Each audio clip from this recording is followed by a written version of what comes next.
Hello students, welcome to Magnet Brains Hindi medium. मैं लाली वर्मा सभी 10वीं कक्षा के विद्यार्थियों का बहुत बहुत स्वागत करती हूं। डियर स्टूडेंट्स, मैग्नेट ब्रेन्स एक ऐसा प्लेटफॉर्म जो कक्षा 7वीं से 12वीं तक की online school education 100% free provide करता है। साथ ही साथ सभी प्रकार की प्रतियोगी परीक्षाओं के वीडियोस भी प्रोवाइड किए जाते हैं 100% फ्री। इतना ही नहीं, आपके लिए आप ई बुक्स और बुक्स भी अवेलेबल है जिनमें आप प्रीवियस ईयर क्वेश्चन पेपर्स देखेंगे, सैंपल पेपर्स देखेंगे, मॉडल पेपर्स देखेंगे जो आपको परीक्षाओं में बहुत हेल्प करेगी। यही सब हम आपके लिए लाते रहेंगे, तो हमारे साथ बने रहिएगा। चलते हैं इस वीडियो की तरफ। डियर स्टूडेंट्स, आज मैं लेकर आई हूं magnet brains model paper solution for board exam, और वो है बिहार बोर्ड के लिए पेपर नंबर 2, क्योंकि फर्स्ट हम कर चुके हैं। याद है, देखा है, समझ में आया कि किस तरह से हमें बोर्ड की तैयारी करना है ताकि बोर्ड में हम धूम मचा दें और एकदम बहुत अच्छे अंकों को प्राप्त कर पाएं।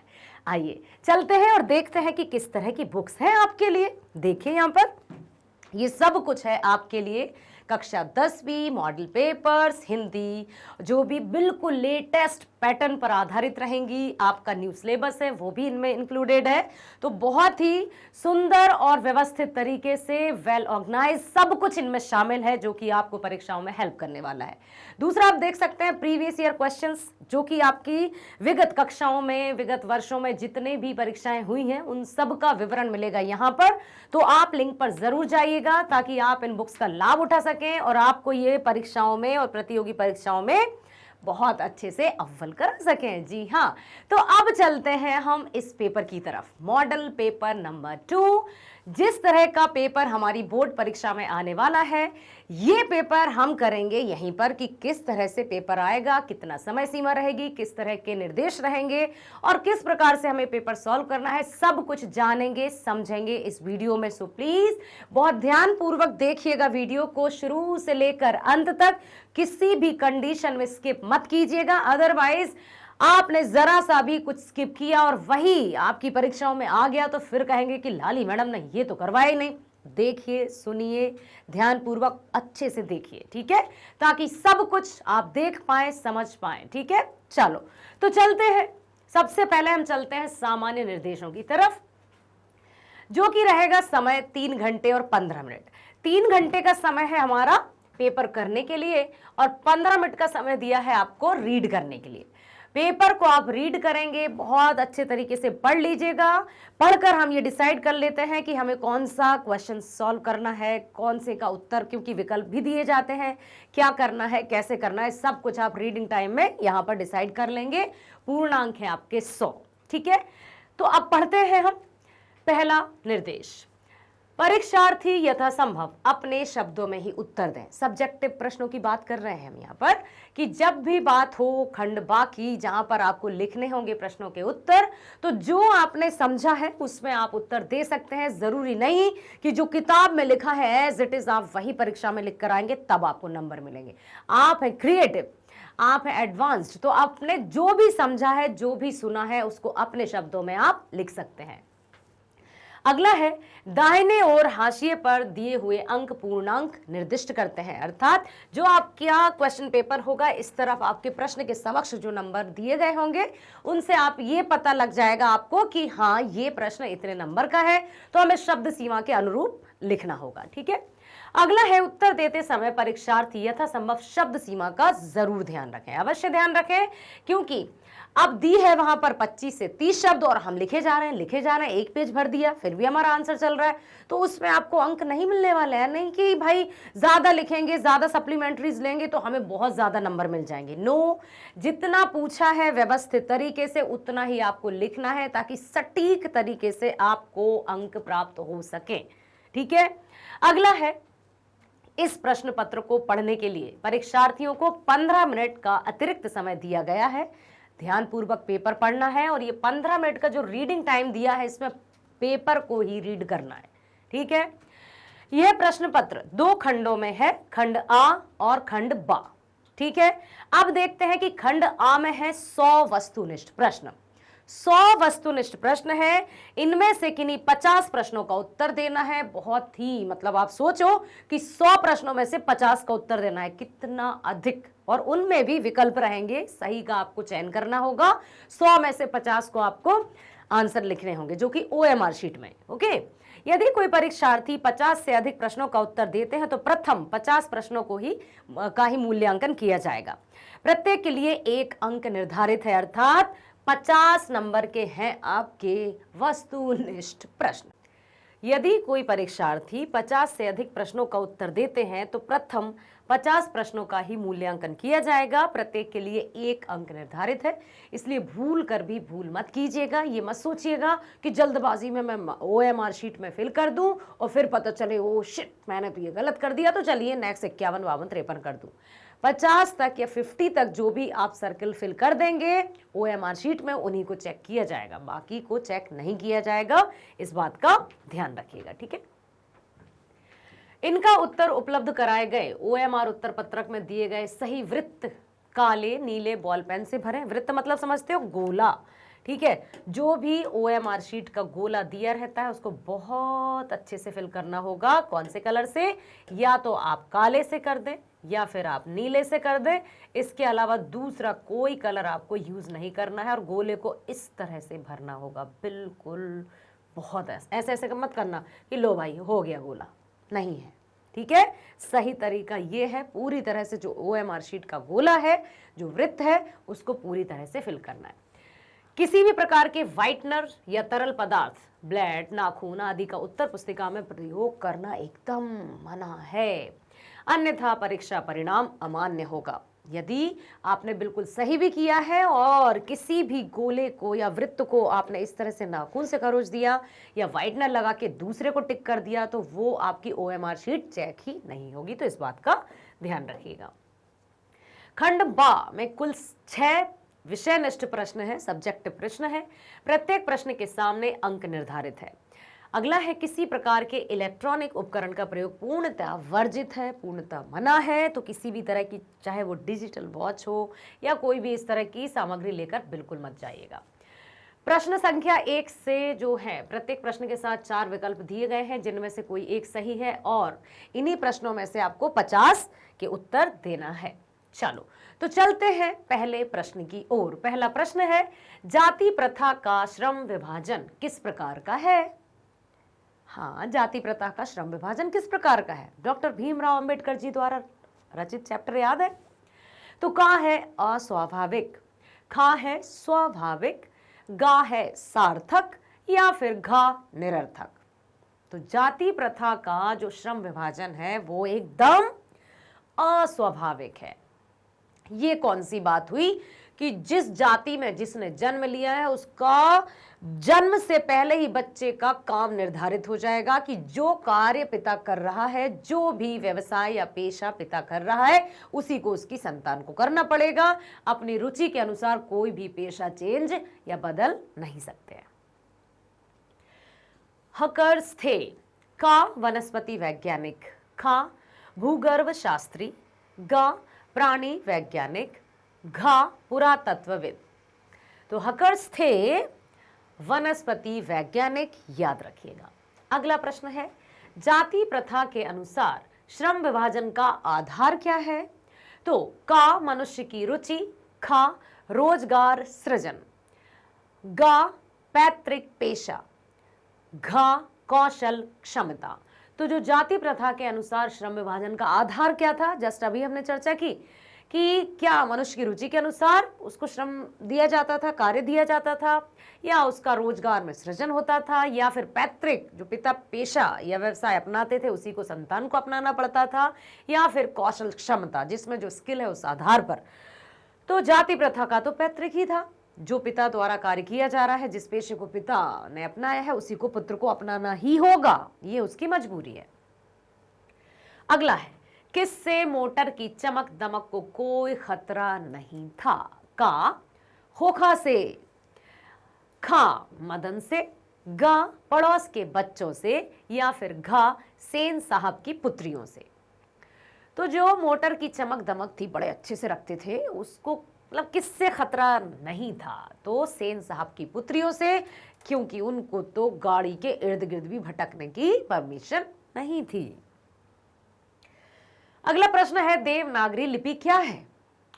का अक्षरात्मक लिपि, खा वर्णात्मक लिपि, ग चित्रलिपि या फिर घ सूत्रलिपि।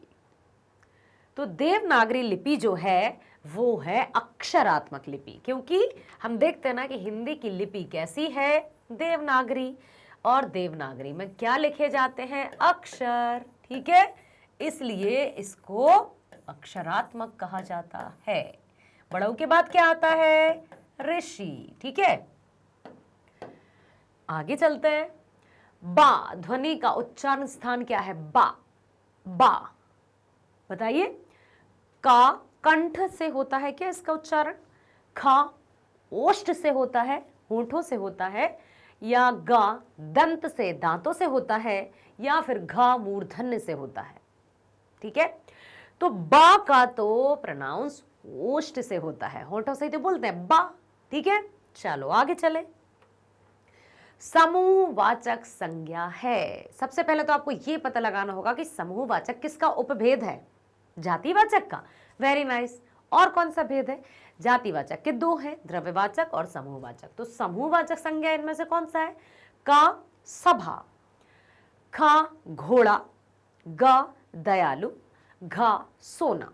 समूह कौन सा ऐसा शब्द है जो ग्रुप की ओर संकेत कर रहा है, तो सभा, ठीक है, वेरी गुड। हिमालय शब्द कौन सी संज्ञा है, हिमालय, कौन सा पर्वत, हिमालय पर्वत, ठीक है।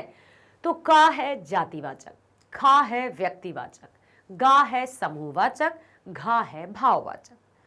तो पर्वत की बात की जा रही है, लेकिन कौन से पर्वत की बात की जा रही है, हिमालय पर्वत की, इसलिए ये होगा व्यक्तिवाचक, क्योंकि पर्वत का यहां पर नाम दे दिया है कि हिमालय पर्वत, विशेष पर्वत की बात हो रही है, इसलिए व्यक्तिवाचक है।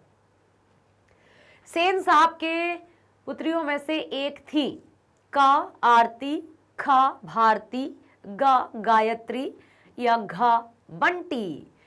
तो उनकी जो पुत्री थी, उसका नाम था आरती।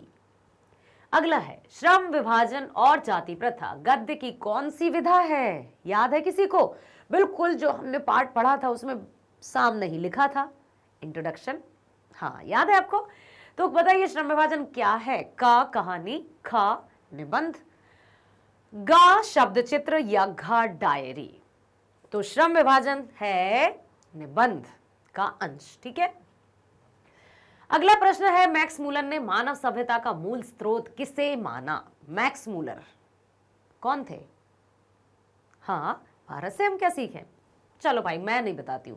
मैक्स मूलर ने मानव सभ्यता का मूल स्रोत माना का भौतिक ज्ञान को, खा पाश्चात्य सभ्यता के ज्ञान को, या फिर गा वैदिक तत्व ज्ञान को, या फिर घ विश्व इतिहास के ज्ञान को। उन्होंने मानव सभ्यता का जो मूल स्रोत था वो माना है वैदिक तत्व ज्ञान को, वेदों पुराणों में जो भी ज्ञान दिया है उसी को उन्होंने मानव सभ्यता का बेस माना।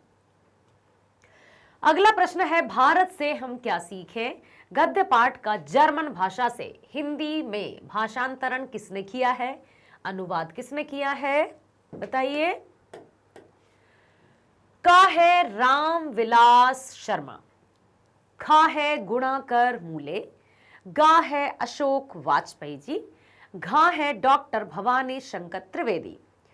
भारत से हम क्या सीखें, ये तो मैक्स मूलर ने जर्मनी भाषा में लिखा था, तो उसका हिंदी में अनुवाद हुआ है, किसने किया है, डॉक्टर भवानी शंकर त्रिवेदी जी ने। अगला प्रश्न है, कामसूत्र किसकी रचना है, का है वात्स्यायन, खा है हजारी प्रसाद द्विवेदी जी, गा है गुणाकर मूले जी, घा है भीमराव अंबेडकर जी। तो ये जो रचना है वो वात्स्यायन की है, याद रखिएगा, ठीक है। चलो चलते हैं अगले प्रश्न की ओर।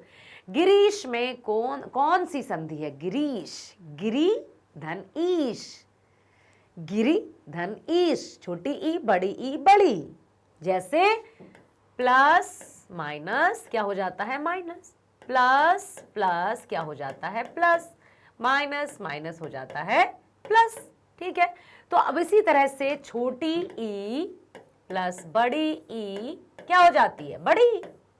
चलो तो गिरीश में बताइए क्या होगा, कौन सी संधि होगी? क गुण संधि, ख वृद्धि संधि, या गा दीर्घ संधि, या फिर अयादि संधि?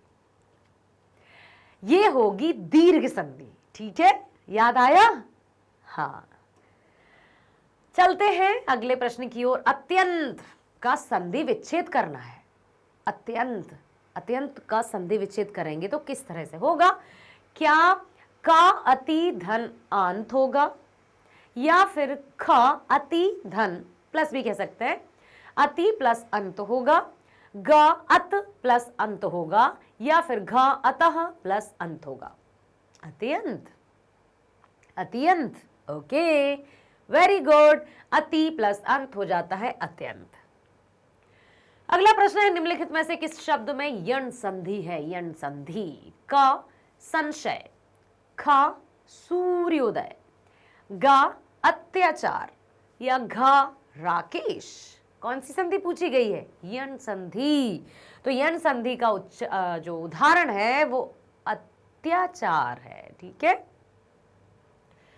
सत्यार्थी का संधि विच्छेद होगा। विच्छेद मतलब तोड़ेंगे जब, तो किस तरह से होगा? सत्य प्लस अथी, ख सत्य प्लस अर्थी, ग सत्य प्लस अर्थी, या फिर घ सत्या प्लस अर्थी। था में सिर्फ र। तो जो सत्यार्थी है उसका सही है सत्य प्लस अर्थी। सत्य अर्थ रखने वाला सत्यार्थी। ठीक है।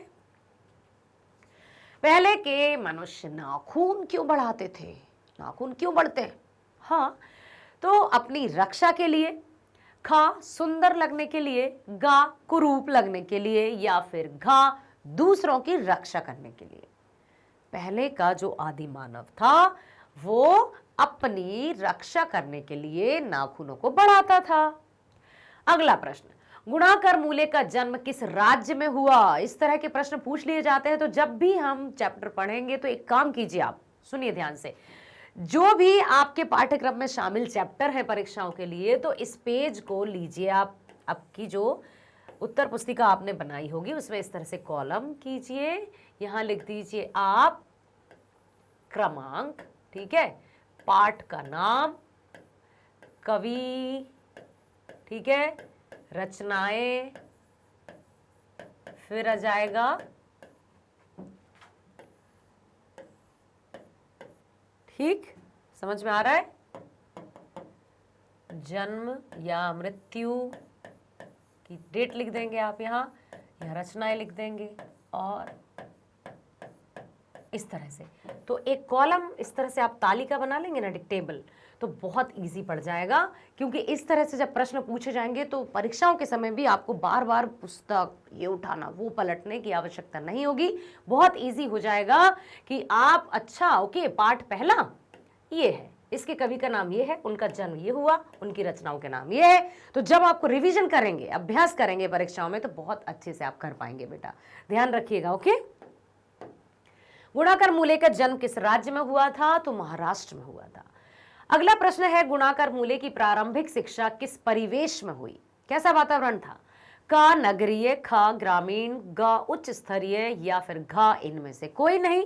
तो उनका जो परिवेश था वो ग्रामीण अर्थात गांव का परिवेश था। अगला है, अमरकांत का जन्म किस राज्य में हुआ?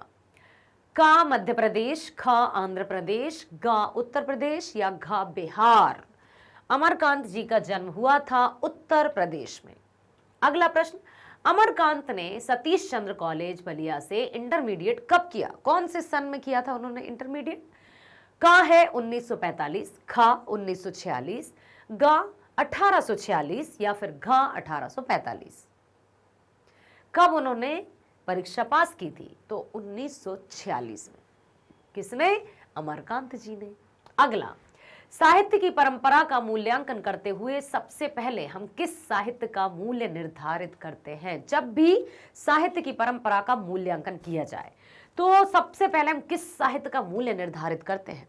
क है जो श्रमिक जनता के हितों को प्रतिबिंबित करता है, या फिर ख जो पूंजीपतियों के हितों को प्रतिबिंबित करता है, या फिर ग जो श्रम विभाजन को बढ़ावा देता है, या फिर घ जो जातिवाद का पोषक है।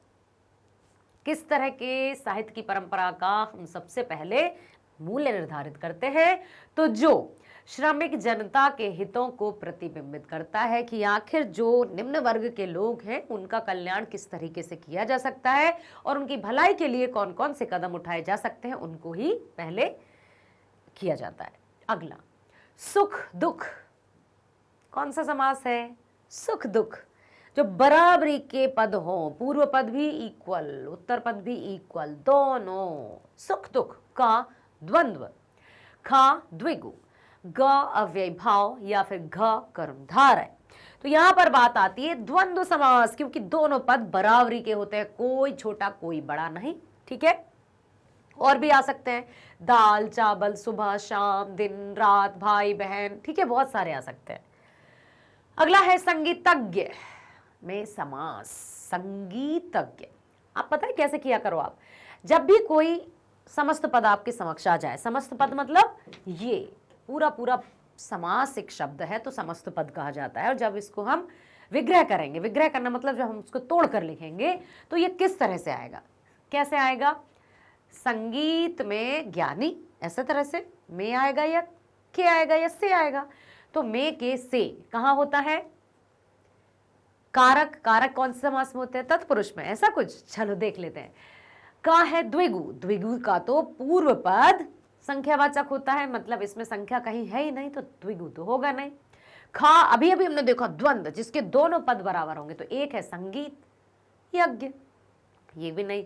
गा है कर्मधारय, यस, इसको देख सकते हैं आप, संगीत का ज्ञानी है जो, या फिर संगीत में ज्ञान रखने वाला। तो यहां आ जाएगा तत्पुरुष ही आएगा, क्योंकि संगीतज्ञ मतलब संगीत की जानकारी रखने वाला या संगीत में निपुण। ठीक है, तो में आया, का, की, के, ये सब कारक हैं, और जहां कारक विभक्ति आ जाती है वहां तत्पुरुष समास होता है। क्लियर हुआ? चलो आगे चलते हैं। अगला है यथा साध्य में। कौन सा समास है?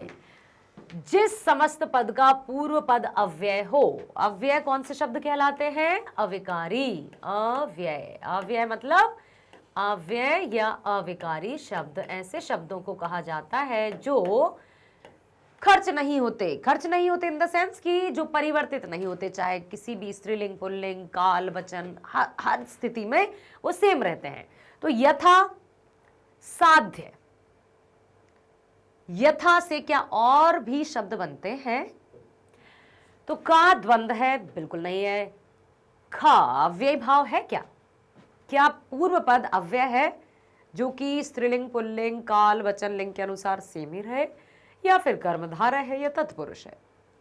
तो ये होगा अव्यय भाव, क्योंकि पूर्व पद है अव्यय। यथा शक्ति, यथा संभव, यथावत। ठीक,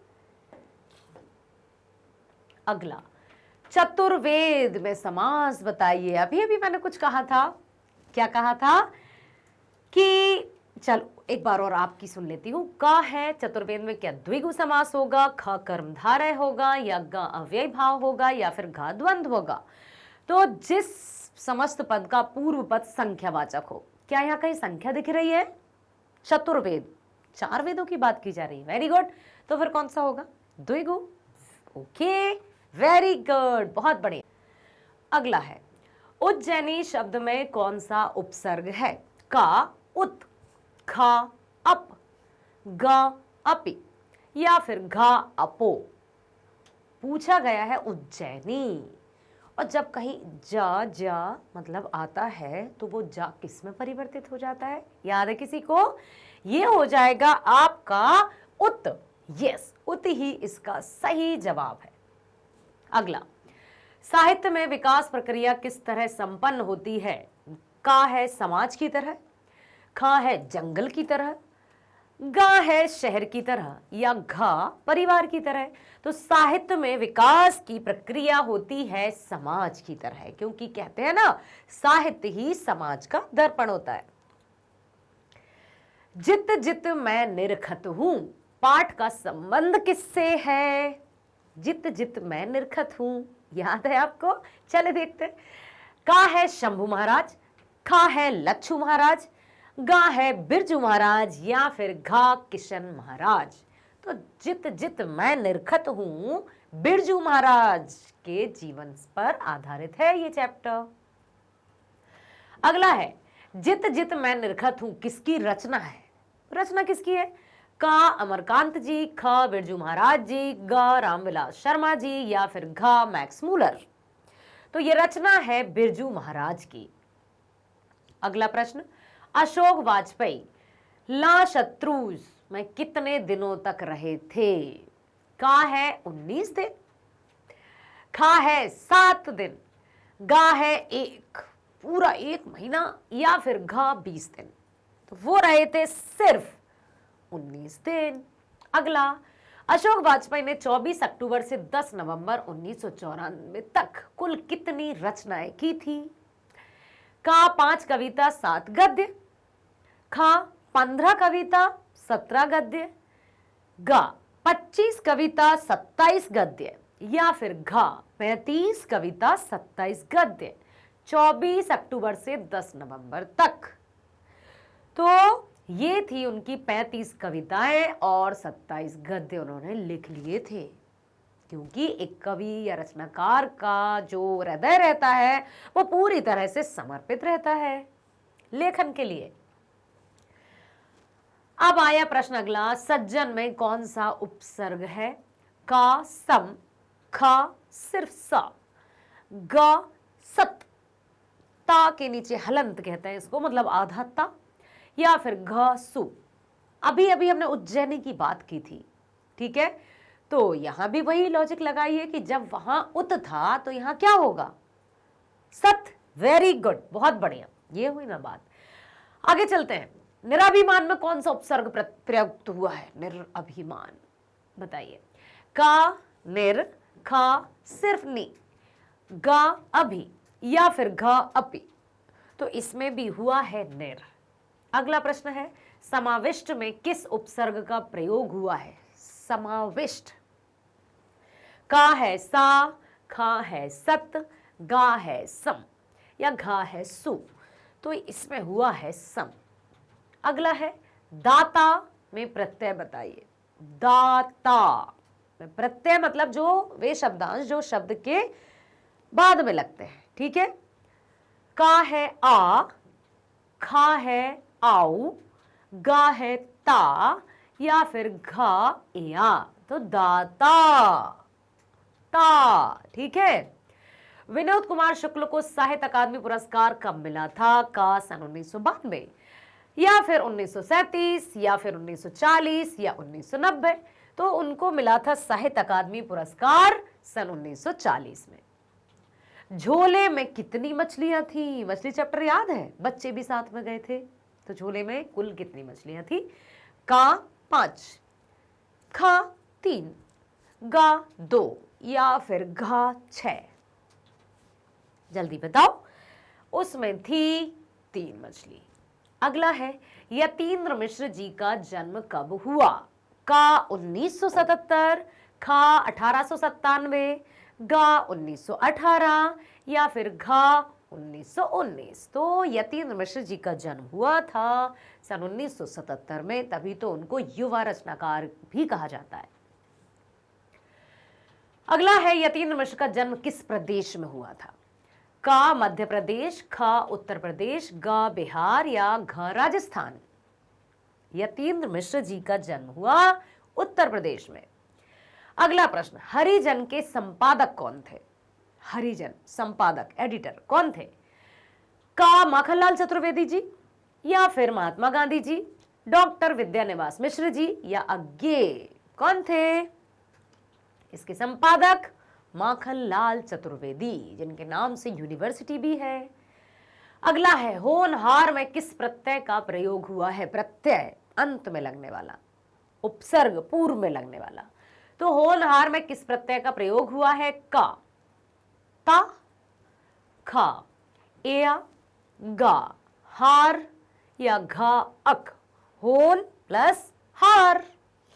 अगला है, निम्नलिखित में से सही शब्द का चुनाव कीजिए। अब सही शब्द आपको चुनना है कि ये जो शब्द लिखे हैं उनमें से सबसे सही, मतलब सबसे क्या होता है, सही क्या है, सबसे वबसे कुछ नहीं होता, सही है या गलत है। ठीक है, तो सही शब्द का आपको चुनाव करना है। लिखा है प्राक कथन, खा है प्रकथन, गा है प्राक्थन, प्राक्थन, या फिर घा प्रकाशन।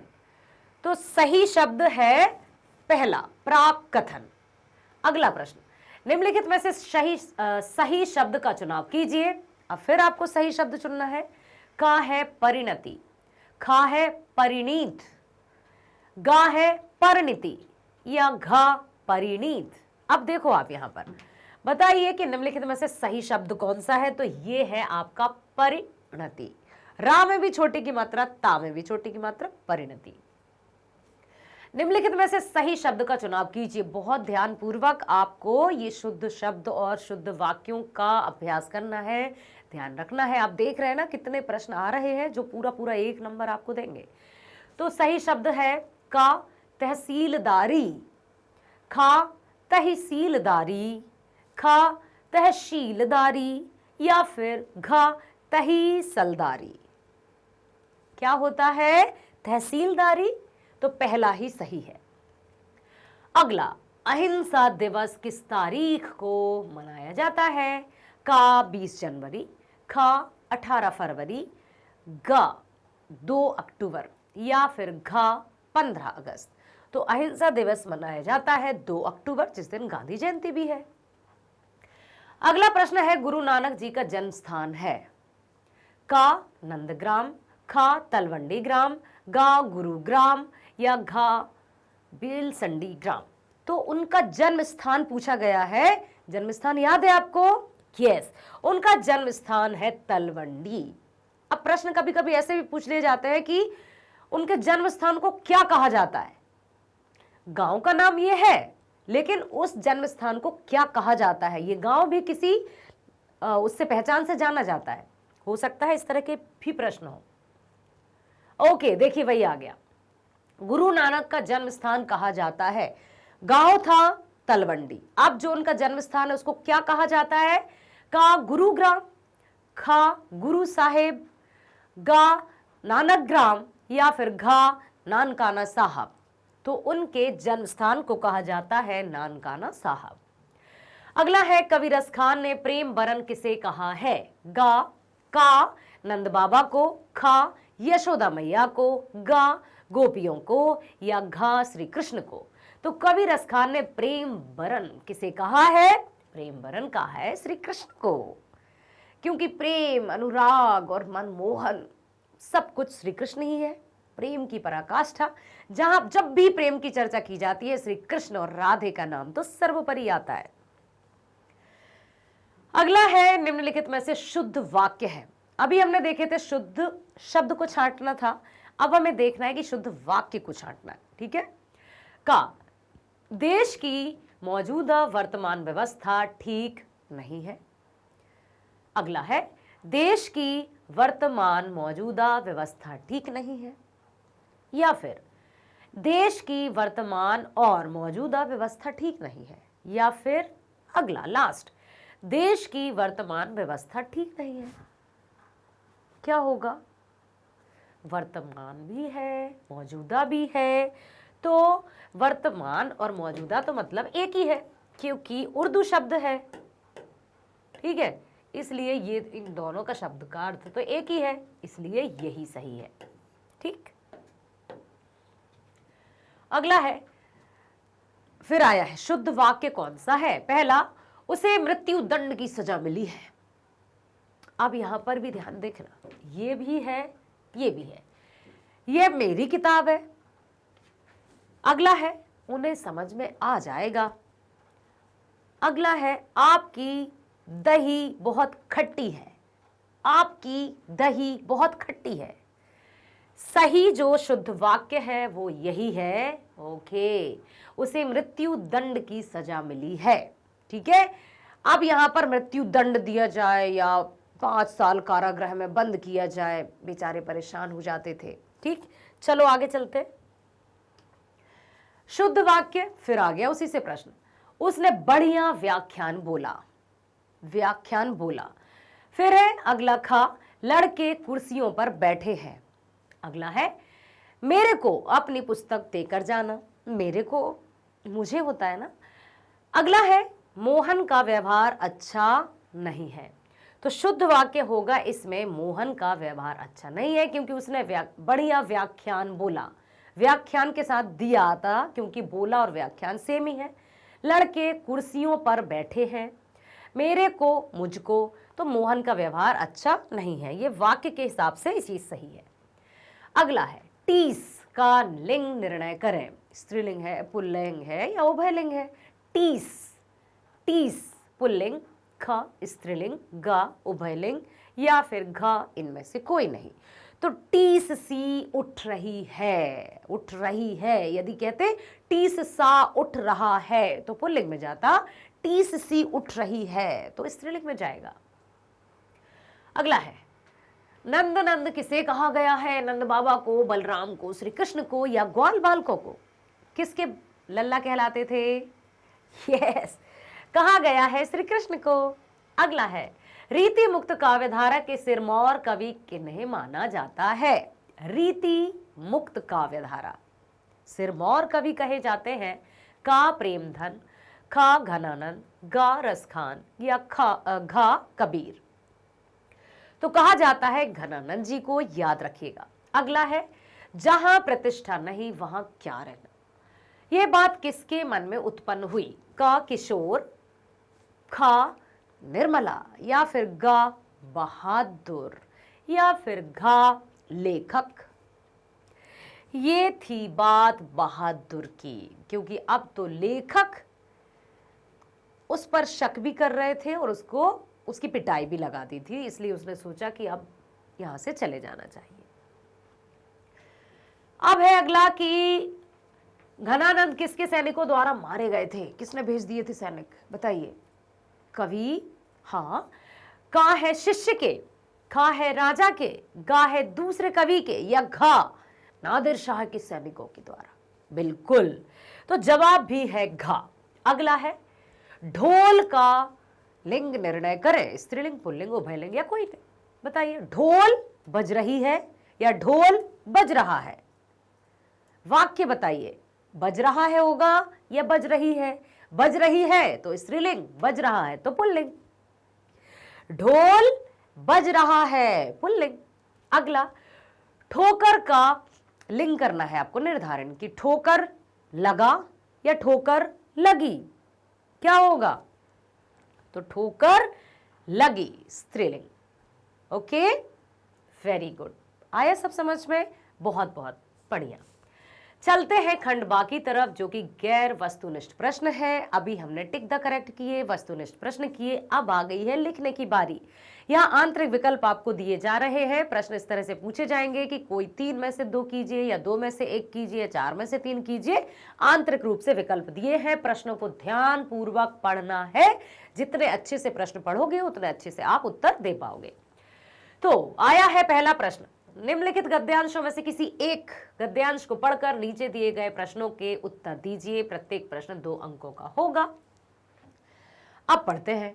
2 तो दिए हैं यहां, तो हम दोनों को सॉल्व करेंगे, लेकिन परीक्षाओं में जो रीडिंग टाइम आपका होगा उसमें बहुत अच्छे से आप पढ़िएगा और जिसके उत्तर आप बहुत अच्छे तरीके से दे पाएंगे उनको आप अटेम्प्ट कीजिएगा। एक बार वेनिस नगर की यात्रा करते हुए गैलीलियो ने सुना कि हॉलैंड में किसी व्यक्ति ने कोई नई खोज की है। वह व्यक्ति हॉलैंड का चश्मे के शीशे बनाने वाला कोई व्यापारी था। एक दिन दुकान पर चश्मा बनाते समय उसने देखा कि नतोदर और उन्नतोदर तलों मतलब लेंस, तल मतलब लेंस को जोड़कर यदि आंख के सामने रखा जाए तो दूर की वस्तुएं बहुत समीपस्थ दिखाई देती है। ठीक है, कॉन्वेक्स और कॉनकेव मिरर सुना होगा ना, वही है ये। ठीक है, गैलीलियो के लिए इतना जान लेना पर्याप्त था। उसने स्वयं इस संबंध में कुछ प्रयास आरंभ कर दिए। अब उसने कुछ देखा और कोशिशें शुरू कर दी। उसने शीशों में विभिन्न परिवर्तन करके उन्हें एक नली में इस ढंग से लगा दिया कि उनमें से देखने से दूर की वस्तुएं काफी बड़ी और समीपस्थ, समीपस्थ मतलब क्या होता है? पास, निकट। ठीक, इसका अर्थ क्या होता है? एकदम पास। और फिर इससे क्या हुआ कि बड़ी और पास दिखाई देने पड़ने लगी। इस यंत्र को दूरबीन नाम दिया गया। लो जी, हो गया दूरबीन का निर्माण, खोज। 21 अगस्त 1960 को गैलीलियो ने पहली बार दूरबीन तैयार की। सितारों को संदेश नामक पुस्तक में दूरबीन की खोज की कहानी लिखी। उसी के शब्दों में, जो गैलीलियो के शब्द हैं, जब भी हम किसी के शब्दों को एज इट इज लिखते हैं तो इन्वर्टेड कॉमा में लिखा जाता है, ये नियम है। तो कुछ महीने पहले समाचार मिला कि हॉलैंड निवासी एक व्यक्ति के द्वारा ऐसा शीशा बनाया गया है जिससे दूर की वस्तुएं नजदीक दिखाई पड़ती है। मैं स्वयं भी ऐसे यंत्र के निर्माण में लग गया। मैंने एक नली बनाई और उसके दोनों सिरों पर एक एक शीशा लगा दिया। उसमें एक कॉनकेव लेंस था, दूसरा कॉन्वेक्स। ठीक है। इसके बाद मैंने उसी नली के सिरे पर आंख रखकर नली में से होकर आने वाली वस्तुओं की आकृति को देखा। नली के माध्यम से वस्तुएं मुझे 1/3 दूरी पर और 3 गुना बड़ी दिखाई दी। फिर मैंने दूसरी बड़ी दूरबीन बनाई। ठीक है, पहले छोटी, फिर उसके बाद बड़ी। इसमें से दूर की वस्तुएं लगभग 1000 गुना बड़ी दिखी और 30 गुना नजदीक दिखाई देने लगी। वाह, बहुत बड़ा चमत्कार हुआ ये तो। अब आ गए हैं प्रश्न पर। गैलीलियो को दूरबीन बनाने की प्रेरणा कहां से मिली थी?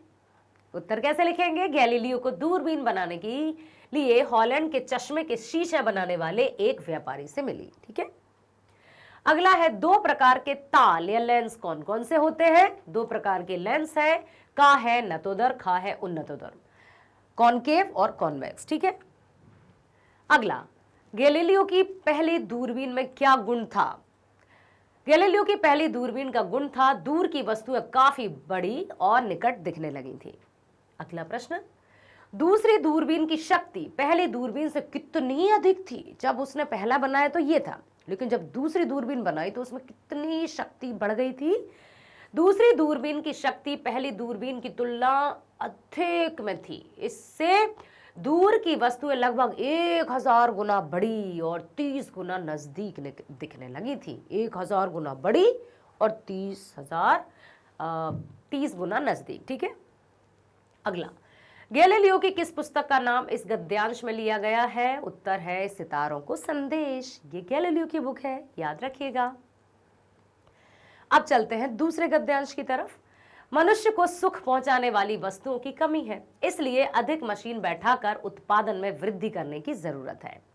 धन में वृद्धि करने और बाह्य उपकरणों की ताकत बढ़ाने की जरूरत है। बड़े बड़े नेता के इस विचार से असहमति जताते हुए एक बूढ़े ने कहा, बाहर नहीं, भीतर की ओर देखो, हिंसा को मन से दूर करो, मिथ्या को हटाओ। मिथ्या मतलब क्या होता है? झूठ।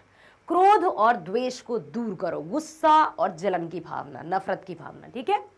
लोग के लिए कष्ट सहो, दूसरों की भलाई करते समय यदि कोई परेशानी हो रही है तो वो भोग सकते हो। आराम की बात मत सोचो, प्रेम की बात सोचो, काम करने की बात सोचो, क्योंकि प्रेम ही बड़ी चीज है और यह हमारे भीतर है। स्व के नियंत्रण से प्रेम पुष्ट होता है। ठीक है, ये हुई बात। अब आया है प्रश्न कि मनुष्य को सुख देने वाली वस्तुओं के अभाव को दूर करने के लिए नेताओं ने कौन कौन से सुझाव दिए? मनुष्य को सुख देने वाली वस्तुओं के अभाव को दूर करने के लिए नेताओं ने मशीन बैठाकर उत्पादन में वृद्धि करने का सुझाव दिया कि भाई मशीन्स लग जाएंगी और चुटकियों में उत्पादन की वृद्धि हो जाएगी। साथ ही धन में वृद्धि करने और बाह्य उपकरणों की ताकत बढ़ाने का भी सुझाव दिया था। अगला है, बूढ़े व्यक्ति ने क्या कहा? तो बूढ़े व्यक्ति ने कहा कि स्व के नियंत्रण से प्रेम पुष्ट होता है। स्व मतलब सेल्फ कंट्रोल। यदि सेल्फ कंट्रोल है या हम अपने आप को यदि नियंत्रित कर पाते हैं तो हम संपूर्ण दुनिया को नियंत्रण में कर सकने की क्षमता रखते हैं। यदि हम स्वयं को ही कंट्रोल नहीं कर सकते तो हम किसको कंट्रोल करेंगे भला? तो बूढ़े व्यक्ति ने कहा था कि स्व के नियंत्रण से प्रेम पुष्ट होता है, अतः मन से हिंसा, मिथ्या, क्रोध और द्वेष को हटाना जरूरी है। अगला है, बूढ़े के अनुसार सबसे बड़ी चीज क्या है? तो बूढ़े के अनुसार सबसे बड़ी चीज प्रेम है। ठीक है। अगला प्रश्न, प्रेम का वास कहां है? प्रेम का वास हमारे भीतर, हमारे हृदय में ही होता है। अगला, प्रेम कैसे पुष्ट होता है? तो प्रेम स्व के नियंत्रण से पुष्ट होता है। जब हमारा अहम या हमारी जो ज्ञानेंद्रियां हैं, सेंस ऑर्गन्स हैं, यदि हमने उनको कंट्रोल कर लिया तो हमारे अंदर प्रेम की भावना अनायास ही जागृत हो जाती है। ठीक है, चलते हैं दूसरे प्रश्न की ओर। निम्नलिखित गद्यांशों में से किसी एक गद्यांश को पढ़कर नीचे दिए गए प्रश्नों के उत्तर दीजिए। प्रत्येक प्रश्न 2 अंकों का होगा। पढ़ते हैं। एक गुरुकुल था, विशाल और प्रख्यात, बहुत बड़ा भी था और प्रसिद्ध भी था। उसके आचार्य भी बहुत विद्वान थे। एक दिन आचार्य ने सभी छात्रों को आंगन में एकत्रित किया और उनके सामने एक समस्या रखी कि उन्हें अपनी कन्या के विवाह के लिए धन की आवश्यकता है। अब देखिए क्या कहा। गुरु ने कहा अपने शिष्यों के समक्ष कि मुझे मेरी पुत्री का विवाह करना है, इसके लिए अब कुछ तो आर्थिक लाभ, ऐसा कुछ कहा उन्होंने। कुछ धनी परिवार के बालकों ने अपने घर से धन लाकर देने की बात कह दी कि अरे गुरुजी चिंता मत कीजिए, मैं लाऊंगा धन। किंतु गुरुजी ने कहा कि इस तरह से तो आपके घर वाले मुझे लालची समझेंगे। लेकिन फिर गुरुजी ने एक उपाय बताया कि सभी विद्यार्थी चुपचाप अपने अपने घरों से धन लाकर दें। अब देखना इसके पीछे राज, मेरी समस्या सुलझ जाएगी। ओके, लेकिन यह बात किसी को पता नहीं चलनी चाहिए। सबसे यह भी कहा कि तुम धन लाकर तो दो, लेकिन किसी को पता ना चले। सभी छात्र तैयार हो गए। इस तरह गुरुजी के पास धन का आना शुरू हो गया, लेकिन एक बालक कुछ नहीं लाया। हाँ, क्यों, देखते हैं। गुरुजी ने उससे पूछा कि क्या उसे गुरु की सेवा अच्छी नहीं लगती है, क्या कर बताइए। तो उसने उत्तर दिया, ऐसी कोई बात नहीं है, लेकिन मुझे ऐसी कोई जगह नहीं मिली जहां कोई देख नहीं रहा हो, क्योंकि हर जगह। तो गुरुजी ने कहा कभी तो ऐसा समय आता होगा जहां कोई ना देख रहा हो तुम्हें। फिर वह कहने लगा कि गुरुदेव ठीक है, पर ऐसे स्थान में कोई रहे ना रहे, मैं तो वहां रहता हूं। कोई दूसरा देखे ना देखे, मैं स्वयं तो अपने कुकर्मों को देखता हूं। आचार्य ने गले लगाते हुए कहा, तू मेरा सच्चा शिष्य है, क्योंकि तूने गुरु के कहने पर भी चोरी नहीं की। यह तेरे सच्चे चरित्र का सबूत है। तू ही मेरी कन्या का सच्चा और योग्य वर है। और गुरुजी ने अपनी कन्या का विवाह उससे कर दिया। विद्या ऊंचे चरित्र का निर्माण करती है और उन्नति के शिखर पर ले जाती है। यही शिक्षा मिली। अब चलते हैं प्रश्नों की ओर। पहला है, आचार्य ने अपने शिष्यों को बुलाकर क्या कहा। क्या कहा था? यस, आचार्य ने अपने शिष्यों को बुलाकर कहा कि अपनी कन्या के विवाह के लिए धन लाने की आवश्यकता है। अब अपने अपने घरों से धन ले आइए। ठीक है। अगला, कुछ ना ला सकने वाले शिष्य पर आचार्य क्यों प्रसन्न हो गए, जबकि वो तो कुछ लाया ही नहीं था। बोलो। कुछ ना ला सकने वाले शिष्य पर आचार्य बहुत ही प्रसन्न हुए, क्योंकि उसकी विनम्रता और सत्यवादिता से वे बहुत प्रसन्न हुए। ठीक है। आचार्य को किस धन की खोज थी, वह उन्हें किस रूप में मिला। तो आचार्य को सशिष्य, सशिष्य मीन्स बहुत अच्छा शिष्य रूपी धन की खोज थी, जो उन्हें कुछ ना लाने वाले शिष्य के रूप में मिला। ठीक है। अगला है, गुरुकुल के आचार्य किस प्रकार के व्यक्ति थे। गुरुकुल के आचार्य सत्यप्रिय और प्रकांड विद्वान थे। अगला है, इस गद्यांश का उचित शीर्षक बताइए। सद्विद्या का महत्व, ये रहा इसका शीर्षक। ठीक है, चलो आगे चलते हैं, पढ़ते हैं अगला। सूर्यकांत त्रिपाठी निराला हिंदी कविता के ऐतिहासिक विकास में संभवतः गोस्वामी तुलसीदास जी के बाद सबसे बड़ी विभूति है। उन्होंने हिंदी कविता को अपनी अशेष अपराजेय प्राण शक्ति से सींचा। उस महाप्राण कवि की अप्रतिहत जीवनी शक्ति पाकर वह शत सहस्त्र अंकुरों में पल्लवित होकर अनेक पदों पर फैल चली। नए युग में हिंदी कविता को निरे पद्य के दुर्गम दुर्ग से उबार कर अरुद्ध प्रकाश, वायु, जल और आकाश वाले प्रशस्त क्षेत्र में लाने वाले कवियों में निराला निर्विवाद रूप से प्रमुख है। निराला तभी तो छायावादी कवियों में भी आधार स्तंभ है। तुलसीदास जी की तरह ही उनके पास कविता के बहु विपुल स्रोत थे। अनुभव का अचीज खजाना था। शब्दार्थ प्रतिपत्ति की अपरिमित भूमि और भंगिमाएं थी। निराला का भाषा, भाव और अभिव्यक्ति कला पर ही असाधारण अधिकार नहीं था। प्रकृति और समाज का गहन पर्यवेक्षण, व्यापक मानवीय करुणा तथा संवेदना और सहानुभूति की मर्म संपदा भी उनके कोश में असाधारण थी। मतलब समझकर लिखना, प्रकृति के जो उपादान है, प्रकृति का जो वर्णन है या प्रकृति के जो सौंदर्य का चित्रण है, वो अपने अंतर्मन के भावनाओं को उसमें शामिल करके जब रचनाएं करते थे तो वो रचनाएं भी अनोखी होती थी। जीवन और सृजन के दोनों धरातलों पर आजीवन दुर्गम संघर्ष करते हुए अपराजित जिजीविषा के इस कवि ने दोनों हाथों से अनवरत आत्मदान किया। अनवरत मीन्स लगातार, जिजीविषा मतलब जीने की इच्छा, अपनी मर्म संपदा लुटाई। जो भी मन के भावनाएं थे, जो भी उनके विचार थे, जो भी शब्दकोश था उनका, उन्होंने अपार संपदा लुटाई। साहित्य को अपना बहुत बड़ा योगदान दिया। निराला ने कवि को छंद के बंधन से मुक्ति दिलाई, ऐसा प्रसिद्ध है, किंतु उन्होंने काव्य भाषा, काव्य विषय और रूप आदि के क्षेत्रों में भी कविता को अनेक रूढ़ियों से आजाद किया तथा उसे नए जीवन स्रोतों से जोड़कर नए भावपथ पर अग्रसर किया। निराला ने कविता में आपाततः कायिक, वाचिक और मानसिक ऐसे परिवर्तन किए और उसके भीतर नया अवकाश, नई कामनाएं, अभीप्साएं और संकल्प सिरजे। कायिक मतलब काया, वाचिक मतलब वाणी, मानसिक मतलब दिमाग से, मस्तिष्क से रिलेटेड। इस तरह हिंदी कविता प्रौढ़तर अवस्थाओं में पहुंचकर प्रायः वैश्विक समांतरता अर्जित कर सकी। ठीक है, अब चलते हैं पहले प्रश्न की ओर। प्रस्तुत गद्यांश का एक समुचित शीर्षक दीजिए। तो बिल्कुल निराला जी की ही बात की जा रही है, तो शीर्षक होगा हिंदी कविता और निराला।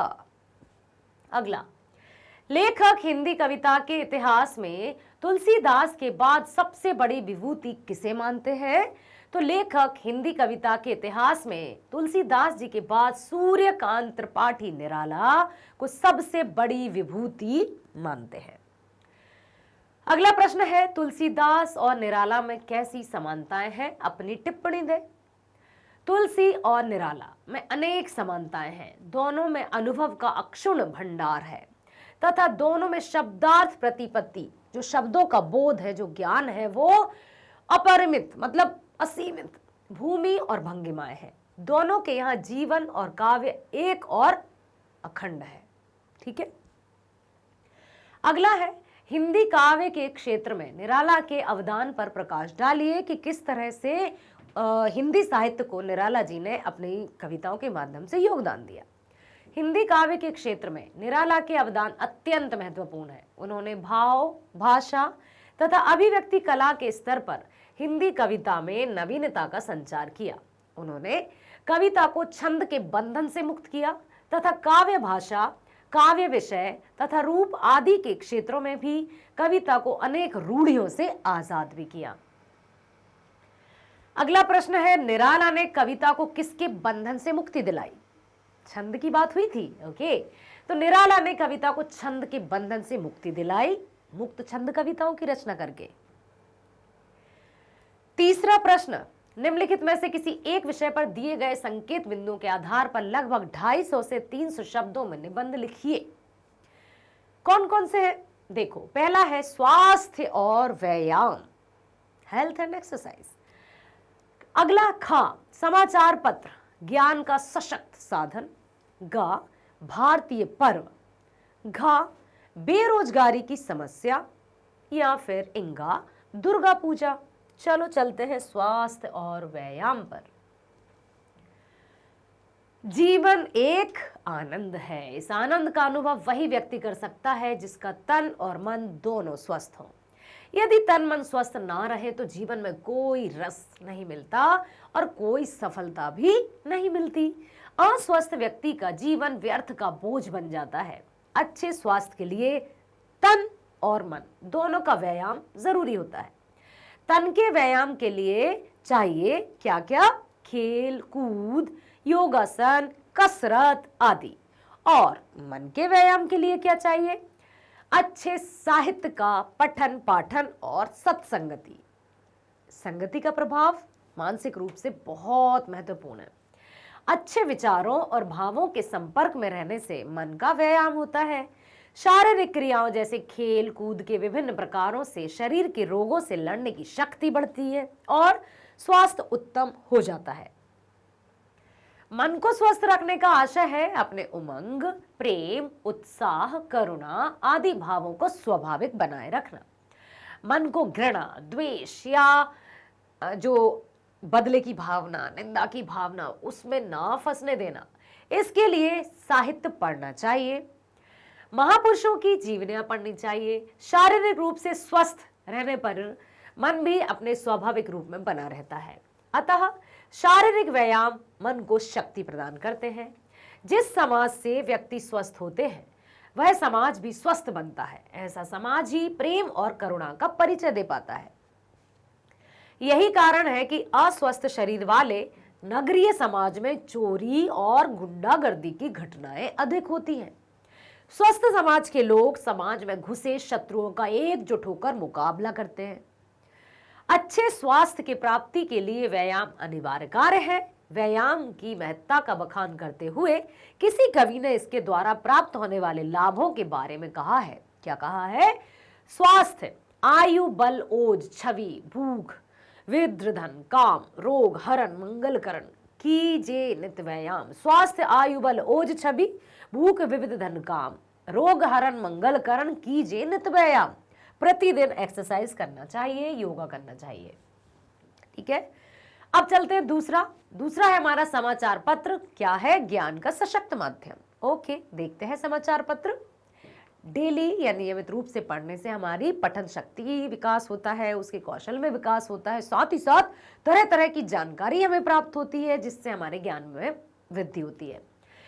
देश विदेश की खबरें पहुंचाने वाले साधन को समाचार पत्र कहते हैं। देश या विदेश में होने वाली प्रतिदिन की घटनाओं का परिचय हमें समाचार पत्रों से बड़ी आसानी से कम खर्च में हो जाती है। दूसरे देशों में कल क्या हुआ या आज क्या हो रहा है, इन सारी बातों का ज्ञान हमें समाचार पत्रों से ही होता है। अतः समाचार पत्र आज एक बड़ी शक्ति है जिसके बिना हमारा ज्ञान अधूरा है। कहा जाता है कि समाचार पत्र का जन्म सबसे पहले चीन में हुआ था, क्योंकि छपाई का काम सबसे पहल वहीं आरंभ हुआ। कुछ लोग समाचार पत्र का जन्मभूमि इटली के रोम शहर को भी बतलाते हैं। आज से 400 वर्ष पहले इटली के वेनिस नगर में समाचार पत्र का जन्म हुआ था। 17वीं शताब्दी में इसका प्रचार सारे यूरोप में हो चुका था। भारत में समाचार पत्र का श्री गणेश 18वीं शताब्दी में यहाँ के शासक अंग्रेजों द्वारा हुआ। फिर देखते ही देखते सारे भारत में इसकी बाढ़ सी आ गई। इस समय भारत की भिन्न भिन्न भाषाओं में 1100 के लगभग दैनिक और लगभग 6000 साप्ताहिक पत्र छपते हैं। इनमें सबसे अधिक पत्र हिंदी में ही प्रकाशित होते हैं। इनकी संख्या 367 है। अंग्रेजी में कुल 105 दैनिक समाचार पत्र छपते हैं। साप्ताहिक पत्रों में भी सबसे अधिक संख्या हिंदी की ही है। हिंदी में 235, अंग्रेजी में 290 और बाकी अन्य भाषाओं में समाचार पत्र एक बड़ी शक्ति है। इससे बड़े बड़े नेता भी घबराते हैं। क्यों? कहीं उनकी पोल ना खुल जाए, कहीं कोई न्यूज़पेपर या समाचार पत्र वाले उनके कारनामों का चिट्ठा ना खोल दे। ये कभी कभी बड़ी बड़ी सरकारों को भी उखाड़ फेंकता है, कभी जनता में क्रांति की लहर फैलाता और अच्छी सरकार की स्थापना में भी मदद करता है। समाचार पत्र एक योग्य शिक्षक का भी काम करता है। यह हमें घर बैठे देश विदेश की बातें बतलाता है, हमारी भलाई के नए नए सुझाव देता है और हमारा व्यवहारिक ज्ञान विकसित करता है। और क्या है, समाचार पत्र व्यापारियों और नौकरी की खोज करने वालों का भी अच्छा वाला दोस्त है। व्यापारी घर बैठे ही समाचार पत्रों में अपने माल का विज्ञापन देकर लाभ उठा सकते हैं। इसी तरह पढ़े लिखे बेकारों को इस बात का पता चलता है कि कहां किस प्रकार की नौकरी की जगह खाली है, अर्थात जो बेरोजगार है उनको समाचार पत्र के माध्यम से पता चल जाता है। वस्तुतः समाचार पत्र हमारे ज्ञान का विकास करता है, हमारे दैनिक जीवन की आवश्यकताएं भी पूरी करता है। आज हर शिक्षित घर में इसका होना अनिवार्य हो गया है। बड़े बड़े नगरों में लोग बिस्तर से उठते ही पहले अखबार या समाचार पत्र पढ़ते हैं। यही कारण है कि कुछ लोग इसके बिना रह ही नहीं सकते। समाचार पत्र कई तरह का होता है, जैसे दैनिक, साप्ताहिक, मासिक, पाक्षिक इत्यादि। इन सब में दैनिक पत्र का प्रसार सबसे ज्यादा है और इसकी कीमत भी कम रखी जाती है। मासिक पत्रों में साहित्य से संबंध रखने वाली बातें अधिक रहा करती हैं। साप्ताहिक पत्रों में सप्ताह भर के समाचारों की चर्चा शामिल होती है और दैनिक पत्रों का सीधा संबंध जनजीवन से होता है, समाज के लोगों से होता है। ठीक है। समाचार पत्र के साथ ही संपादकों का दायित्व भी बढ़ गया है, उनकी जिम्मेदारी भी बढ़ गई है। एक अच्छा संपादक जीवन को अच्छे मार्ग पर ले जाता है ताकि जनता सुखी हो। भारत में समाचार पत्रों का काफी विकास हुआ है और क्रमशः होता जा रहा है। अतः हमारे देश में समाचार पत्र का भविष्य सुंदर और उज्जवल है। यदि यहां मैं आपसे पूछूं कि उज्जवल में कौन सा उपसर्ग है, जल्दी बताओ। उज्जवल में उपसर्ग क्या है? तो उज्जवल में उपसर्ग है छोटा उ और आधा ता, उत, याद रखना। ठीक है। समाचार पत्रों पर सरकार का नियंत्रण कानूनी ढंग से पहले काफी अधिक था। सरकार के खिलाफ छापे गए समाचारों के लिए समाचार पत्र दंडित किया जाता था, लेकिन सरकार को सतर्क करने के लिए उसकी खामी और खूबियों को उजागर करना आवश्यक हो जाता है। जनतंत्र में उसकी जनता के सामने वास्तविक स्थिति रखने की आजादी मिलनी ही चाहिए। इधर कुछ दिनों से समाचार पत्रों पर अंकुश लगाने की बात सरकार सोच रही थी, लेकिन जनता की आवाज ने उसे ऐसा करने से रोक दिया। खासकर संकटकालीन स्थिति में जब जनता के सारे मौलिक अधिकार समाप्त हो जाते हैं, अखबार की स्वतंत्रता भी काफी कम हो जाती है। अखबार को उन्हीं समाचारों को छापना पड़ता है जो सरकार चाहती है। ऐसा भी होता है, चाहे हम टेलीविजन में देखें, चाहे न्यूज़पेपर्स को पढ़ें। कभी कभी ऐसा होता है कि सरकार द्वारा जो सूचनाएं ऑडियंस या पब्लिक तक पहुंचाई जानी चाहिए, या जो भी सूचना या जानकारी वो जनता को देना चाहते हैं, बस उन्हीं को दिखाते हैं। अखबार को उन्हीं समाचारों को छापना पड़ता है जो सरकार चाहती है। अखबार के प्रत्येक समाचार को सरकार के कर्मचारी देखकर छापने की अनुमति देते हैं। ऐसे समाचार जो सरकार के लिए घातक होते हैं नहीं छापने दिए जाते हैं। किसी भी व्यक्ति के चरित्र हनन संबंधी समाचारों के लिए अखबार पर मुकदमे भी चलाए जाते हैं और अखबार से संबद्ध अधिकारी जो इस समाचार को अंतिम रूप से छापने की अनुमति देते हैं, उन्हें सजा तक मिल जाती है। अपने राज्य से भी पहले कुछ अखबार निकलते थे जिनमें आर्यावर्त और इंडियन नेशन प्रमुख स्थान बनाए हुए थे। अब हिंदुस्तान, हिंदुस्तान टाइम्स तथा टाइम्स ऑफ इंडिया ने इसका स्थान ग्रहण कर लिया। आरंभ में प्रदीप, सर्चलाइट, नवराष्ट्र, राष्ट्रवाणी आदि दैनिक पत्र छपते थे, लेकिन अब इनका प्रकाशन स्थगित हो गया है, मतलब स्टॉप हो गया है। इधर कई दैनिक तथा साप्ताहिक पत्र निकलने लगे हैं। चलते हैं तीसरा, क्या है? भारतीय पर्व। पर्व मीन्स क्या होता है? त्योहार। ओके। मानव समाज में कटुता बहुत तेजी से बढ़ी है। हर व्यक्ति से जैसे उसके मन में उसके प्रति घृणा या द्वेष की भावना है। लोग मतलबी होते जा रहे हैं, स्वार्थी होते जा रहे हैं। ऑफिस से घर और घर के अंदर ताले में बंद हो जाते हैं। यह कोई जिंदगी जीना नहीं है, अपने को मशीन बना लेना है, यंत्र मानव। दिशाहीन व्यस्तता मनुष्य को अपनी वास्तविक आनंद तथा सुख से दूर ले जाता है। अतः हमें निराश जीवन से मुक्ति हेतु सार्वजनिक जीवन में आना पड़ेगा और उसका सबसे बड़ा माध्यम है त्योहार। त्योहार को हम मुख्य रूप से 3 भागों में बांट सकते हैं, जैसे धार्मिक त्योहार, जैसे हिंदू, मुस्लिम, सिख और पारसी अपने अपने ढंग से मनाते हैं, और वे सामाजिक त्योहार भी मनाते हैं जिसमें उनकी सांस्कृतिक झलक दिखलाई पड़ती है। रथ यात्रा, होली, रक्षाबंधन, दशहरा, जन्माष्टमी, छठ, गोधन पूजा, ईद, बकरीद, मोहर्रम, शब बारात, क्रिसमस, ओणम, वैशाखी, पोंगल, बहुत सारे त्योहार हैं। गणेश चतुर्थी, कार्तिक पूर्णिमा, गणतंत्र दिवस, स्वतंत्रता दिवस, अंबेडकर जयंती, गांधी जयंती, गुरु नानक, कबीर, तुलसी जयंती, गुरु पूर्णिमा आदि अनेक त्योहार हमारे देश में सेलिब्रेट किए जाते हैं। इससे मानवता का विकास होता है, समाज उन्नत होता है, सार्वजनिक जीवन आनंदपूर्ण जीने की प्रेरणा भी देते हैं त्योहार। परस्पर एकता, प्रेम, सेवा, एक रसता, एकात्मकता, त्याग, एक रूपता, सेवादर्श आदि में त्योहारों का बहुत महत्व है। त्योहारों के मनाने से संपूर्ण मानव समाज को धार्मिक, सामाजिक और राष्ट्रीयता के साथ सुख, समृद्धि और विकास की प्रेरणा भी देते हैं। इस प्रकार त्योहारों का मानव जीवन के लिए बहुत महत्व है। ठीक है, त्योहार मानव समाज के लिए प्राण है, जो बंधुत्व की भावना को बढ़ाते हैं, भाईचारे की भावना को बढ़ाते हैं। ठीक है, आज हमारा जीवन भागम भाग, पूरी तरह से बस भाग दौड़ में लगा हुआ है और व्याकुलता से भी भरा है। जीवन के आपाधापी मतलब भाग दौड़ में हम वास्तविक आनंद से दूर दुख, अशांति तथा असंतोष की ओर बढ़ते जा रहे हैं। परस्पर आत्मविश्वास फैल रहा है। ठीक है, इसलिए त्योहारों का महत्व धार्मिक, सांस्कृतिक, सामाजिक और आध्यात्मिक दृष्टि से अत्यंत अधिक है। ये उदासी रूपी कड़वाहट को दूर कर प्रसन्नता रूपी पीयूष पिलाते हैं। कौन? त्योहार। हमारे देश में एकता में विविधता और विविधता में एकता है। सभी समुदाय, संप्रदाय, जाति, धर्म, वर्ग, वर्ण के लोग कोई ना कोई त्योहार तो अवश्य मनाते हैं। इस देश को तो त्योहारों का देश भी कहा जाता है। अतः कहा जा सकता है कि हमारे देश के त्योहार विशुद्ध प्रेम, बंधुत्व तथा सद्भावना को बल प्रदान करते हैं। ठीक है, अब चलते हैं एक और नया टॉपिक, जो है बेरोजगारी की समस्या। पढ़े लिखे होने के बाद भी बेरोजगारी क्यों?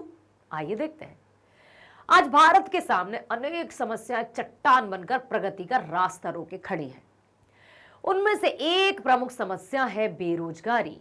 महात्मा गांधी ने इसे समस्याओं की भी समस्या कहा था। बेरोजगारी का अर्थ है योग्यता के अनुसार काम का ना होना। भारत में मुख्यतः 3 प्रकार के बेरोजगार हैं। एक, जिनके पास आजीविका का कोई भी साधन नहीं है। ठीक है। दूसरा, वे पूरी तरह खाली हैं। दूसरे, जिनके पास कुछ समय काम होता है, परंतु कोई जब मौसम हो या उसके कारण वो काम समाप्ति भी हो जाता है और वे फिर से बेकार हो जाते हैं। ये आंशिक बेरोजगार कहलाते हैं। तीसरे, जिन्हें योग्यता के अनुसार काम नहीं मिलता। अब क्या किया जाए? बेरोजगारी का सबसे बड़ा कारण है जनसंख्या में वृद्धि या जनसंख्या विस्फोट। इस देश में रोजगार देने की जितनी भी योजनाएं बनती हैं, वे सब अत्यधिक जनसंख्या बढ़ने के कारण बेकार हो जाती है। एक अनार और 100 बीमार वाली कहावत यहां पूरी तरह से चरितार्थ होती है। बेरोजगारी का दूसरा कारण है, पहला क्या था? जनसंख्या में वृद्धि, और दूसरा है युवकों में बाबूगिरी की होड़, मतलब मुझे बॉस बनना है, ऐसे लाइक। नवयुवक हाथ का काम करने में अपना प्राण समझते हैं। विशेषकर पढ़े लिखे युवक सरकारी नौकरी की जिंदगी पसंद करते हैं। इस कारण वे रोजगार कार्यालय की धूल फांकते रहते हैं। बेकारी का तीसरा बड़ा कारण है दूषित शिक्षा प्रणाली। ठीक है, हमारी शिक्षा प्रणाली नित नए बेरोजगार पैदा करती जा रही है। व्यवसायिक प्रशिक्षण का हमारी शिक्षा में अभाव है। पढ़ाई तो की जा रही है, लेकिन किताबी उसमें किस तरह से व्यवसायिक शिक्षा दी जाए वो शायद नहीं है। ठीक है। चौथा कारण है गलत योजनाएं। सरकार को चाहिए कि वह लघु उद्योगों को प्रोत्साहन दे। मशीनीकरण को उसी सीमा तक बढ़ाया जाना चाहिए जिससे कि रोजगार के अवसर कम ना हो। इसलिए गांधी जी ने मशीनों का विरोध भी किया था, लेकिन क्योंकि एक मशीन कई कारीगरों के हाथों को बेकार बना डालती है, तभी तो कहा जाता है कि मशीनों के आने से मजदूरों के तो जैसे हाथ ही कट गए हैं। बेरोजगारी के दुष्परिणाम अति भयंकर हैं। खाली दिमाग शैतान का घर। बेरोजगार युवक कुछ भी गलत सलत करने पर उतारू हो जाते हैं। वही शांति को भंग करने में सबसे आगे होते हैं। शिक्षा का माहौल भी वही बिगाड़ते हैं, जिन्हें अपना भविष्य अंधकारमय लगता है। बेकारी का समाधान तभी हो सकता है जब जनसंख्या पर रोक लगाई जाए, युवक हाथ का काम करें, सरकार लघु उद्योगों को प्रोत्साहन दे, शिक्षा व्यवसाय से जुड़े तथा रोजगार के अधिक अवसर जुटाए जाए। तो इस तरह से बेरोजगारी को कम किया जा सकता है। ठीक है। अब है दुर्गा पूजा। सर्वशक्ति महामाया दिव्य ज्ञान स्वरूपिणी, सर्वशक्ति महामाया दिव्य ज्ञान स्वरूपिणी नवदुर्गे जगमांतरा प्रणमामि मुहुर्मुहु। भारत को पर्वों का देश कहा जाता है। शायद ही कोई महीना हो जिसमें कोई ना कोई पर्व ना मनाया जाता हो। भारत के विभिन्न पर्वों में दुर्गा पूजा का विशिष्ट स्थान है। दुर्गा पूजा का पर्व आसुरी प्रवृत्तियों पर दैवी प्रवृत्तियों की विजय का पर्व है। प्रत्येक व्यक्ति के भीतर राम और रावण मतलब सत्य और असत्य, बुरा और अच्छा, ये अलग अलग प्रवृत्तियां हैं। इन दो अलग अलग प्रवृत्तियों में निरंतर संघर्ष चलता रहता है। एक कहता है मुझे करना है, दूसरा कहता है नहीं। ठीक है, हम दुर्गा पूजा इसलिए मनाते हैं कि हम हमेशा अपनी सद्वृत्तियों से असद्वृत्तियों को मारते रहें। दुर्गा पूजा को दशहरा भी कहा जाता है क्योंकि राम ने 10 सिर वाले रावण को मारा था। दुर्गा पूजा का महान पर्व लगातार 10 दिनों तक मनाया जाता है। आश्विन शुक्ल प्रतिपदा प्रथम तिथि को कलश स्थापना होती है और उसी दिन से पूजा प्रारंभ होती है। दुर्गा की प्रतिमा में सप्तमी को प्राण प्रतिष्ठा की जाती है। उस दिन से नवमी तक मां दुर्गा की पूजा अर्चना विधि पूर्वक की जाती है। श्रद्धालु प्रतिपदा से नवमी तक दुर्गा सप्तशती या रामचरितमानस का पाठ करते हैं। कुछ लोग गीता का भी पाठ करते हैं। कुछ श्रद्धालु हिंदू भक्त 9 दिनों तक निर्जल उपवास भी करते हैं और अपने साधनात्मक चमत्कार से लोगों को अभिभूत भी कर देते हैं। सप्तमी से नवमी तक खूब चहल पहल रहती है। देहातों की अपेक्षा, देहात मीन्स गांव, ठीक है, देहातों की अपेक्षा शहरों में विशेष चहल पहल होती है। लोग झुंड बांध बांध कर मेला देखने जाते हैं।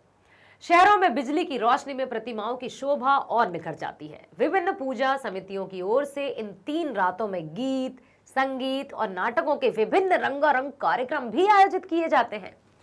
शहरों की कुछ समितियां इस अवसर पर व्यंग्य और क्रीड़ा मूर्तियों की स्थापना भी करती है। जैसे चलित झांकी नहीं लगती है, जैसे कहीं रावण का वध हो रहा है तो कहीं पूतना दिखाई दे रही है तो कहीं सुरसा दिखाई दे रही है। बहुत अच्छे से इस तरह से बनाई जाती है। ठीक है, शहरों की कुछ समितियां इस अवसर पर व्यंग्य और क्रीड़ा मूर्तियों की स्थापना करती हैं। इस दिन लोग अच्छा भोजन करते हैं और नए वस्त्र धारण करते हैं। इस दिन नीलकंठ चिड़िया का दर्शन शुभ माना जाता है। दशहरे को याद है ना, नीलकंठ को देखना शुभ माना जाता है। दुर्गा पूजा सांस्कृतिक पर्व है। हमें वैसा कुछ आचरण नहीं करना चाहिए जिससे सांस्कृतिक प्रदूषण हो और पूजा की पवित्रता पर आ जाए। या देवी सर्वभूतेषु शक्ति रूपेण संस्थिता, नमस्तस्यै नमस्तस्यै नमस्तस्यै नमो नमः। अगला प्रश्न है, निर्धन छात्र कोष से सहायता हेतु अपने प्रधानाध्यापक को एक पत्र लिखिए, या फिर मद्य निषेध के परिणाम पर 2 मित्रों के बीच के संवाद को लिखिए। अब ये 2 प्रश्न दिए जाएंगे, या तो आपको परीक्षा में, परीक्षा की बात कर रहे हैं, यहाँ तो हम दोनों सॉल्व करेंगे, या तो आपको ये करके आना है या तो आपको ये करके आना है। ठीक है, एक है पत्र, दूसरा है संवाद। चलते हैं पहले पत्र की ओर। सेवा में प्रधानाचार्य महोदय, FNS एकेडमी पटना। विषय, निर्धन छात्र कोष से सहायता हेतु प्रार्थना पत्र। कोष मतलब खजाना, मतलब बैंक जो भी है, जो निर्धन छात्रों के लिए अलग से एकत्रित किए जाते हैं धन, वो। श्रीमान जी, सविनय निवेदन है कि मैं 10वीं कक्षा का विद्यार्थी हूँ। मैं एक निर्धन परिवार से संबंध रखता हूँ। मेरे पिताजी की कपड़े की एक छोटी सी दुकान है जिससे इतनी आमदनी नहीं हो पाती कि परिवार का भरण पोषण सुचारू रूप से हो सके। मेरे पिताजी मेरी पढ़ाई लिखाई के बोझ को उठाने में असमर्थ हैं। मैं आपसे प्रार्थना करता हूं कि आप मुझे निर्धन छात्र कोष से सहायता देने की कृपा करें जिससे मैं अपनी पढ़ाई जारी रख सकूं। मैं आपको पूर्ण विश्वास दिलाता हूं कि अपने आचरण और पठन पाठन में आपको किसी शिकायत का मौका नहीं दूंगा। धन्यवाद। दिनांक 12/2/2022। आपका आज्ञाकारी शिष्य सुनील कुमार, 10वीं कक्षा। एक और है अथवा। अब है 2 मित्र, एक है देवकांत, दूसरा है हेमंत। हेमंत बाबू नमस्ते, इधर दिखाई नहीं दे रहे हैं, क्या बात है? हेमंत, नमस्ते देवकांत जी, मैं तो आपसे मिलने वाला था, संयोग से आप मिल गए। देवकांत, इधर हम भी घर से बाहर बहुत ही कम निकलते थे। दिन में भीषण गर्मी और शाम से शराबियों का जमावड़ा। हेमंत, ठीक कहते हैं।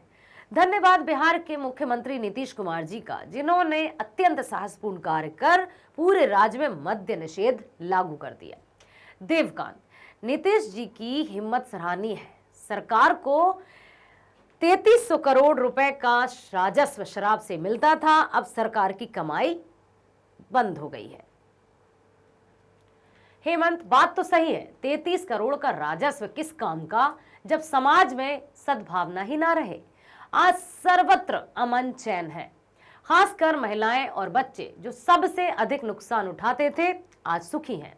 देवकांत, शराब के कारण कितने ही घर परिवार बर्बाद हो गए। घर परिवारों में कलह, टूटने और अपराधों का शराब से सीधा रिश्ता था। सड़क दुर्घटनाओं का महत्वपूर्ण कारण शराब ही है। हेमंत, यही नहीं, राज्य की बदहाली का, गरीबी का भी प्रमुख कारण शराब ही है। देवकांत, बिहार की जनता को धन्यवाद जिन्होंने मद्य निषेध का भरपूर समर्थन दिया है। हेमंत, ठीक कहते हैं, 21 जनवरी 1917 को बिहार में मानव श्रृंखला बनी जिसमें 4 करोड़ लोगों ने भाग लिया। यह इस बात का गवाह है कि बिहार की जनता मद्यपान को अच्छी निगाह से नहीं देखती। देवकांत, हाँ यह तो सही है, लेकिन समाज में कुछ ऐसे लोग आज भी हैं जो चोरी छिपे दूसरे राज्यों से शराब लाकर यहाँ धंधा कर रहे हैं। हेमंत, सरकार भी ऐसे लोगों को कड़ी से कड़ी सजा देने के लिए कटिबद्ध है। देवकांत, यह तो बड़ी खुशी की बात है। अगला प्रश्न, निम्नलिखित प्रश्नों में से किन्हीं 5 प्रश्नों के उत्तर प्रत्येक लगभग 20 से 30 शब्दों में हमें लिखना है और ये 2 अंक का है। शिक्षा का ध्येय गांधी जी क्या मानते थे और क्यों? ध्येय मतलब क्या उद्देश्य, क्या लक्ष्य? उत्तर है, गांधी जी शिक्षा का ध्येय चरित्र निर्माण को मानते थे। गांधी जी का विचार था कि जब भारत आजाद हो जाएगा तब साहस, बल, सदाचार के साथ आत्मोत्सर्ग की शक्ति के विकास के लिए सतत संघर्ष करना होगा, तभी ध्येय पूर्ण होगा। भारत सफल और सबल होगा। चरित्र निर्माण के द्वारा ही स्वस्थ समाज का निर्माण होगा, जिससे राष्ट्र के विकास में मदद मिलेगी। इसलिए शिक्षा का मूल ध्येय चरित्र निर्माण होना चाहिए। अगला है, नाखून क्यों बढ़ते हैं? यह प्रश्न लेखक के आगे कैसे उपस्थित हुआ? उनकी छोटी बच्ची ने कहा था, किसने पूछा था? आइए देखते हैं। नाखून क्यों बढ़ते हैं, यह प्रश्न लेखक के आगे उनकी लड़की के माध्यम से उपस्थित हुआ। इस प्रश्न ने लेखक को सोचने को विवश कर दिया कि सचमुच नाखून बार बार काटने पर भी क्यों इस प्रकार बढ़ा करते हैं। अगला है, नागरी लिपि कब एक सार्वदेशिक लिपि थी? तो ईसा की 8वीं से 11वीं सदियों में हम नागरी लिपि को पूरे देश में व्याप्त देखते हैं। कब से कब? 8वीं से 11वीं। उस समय यह एक सार्वदेशिक लिपि थी।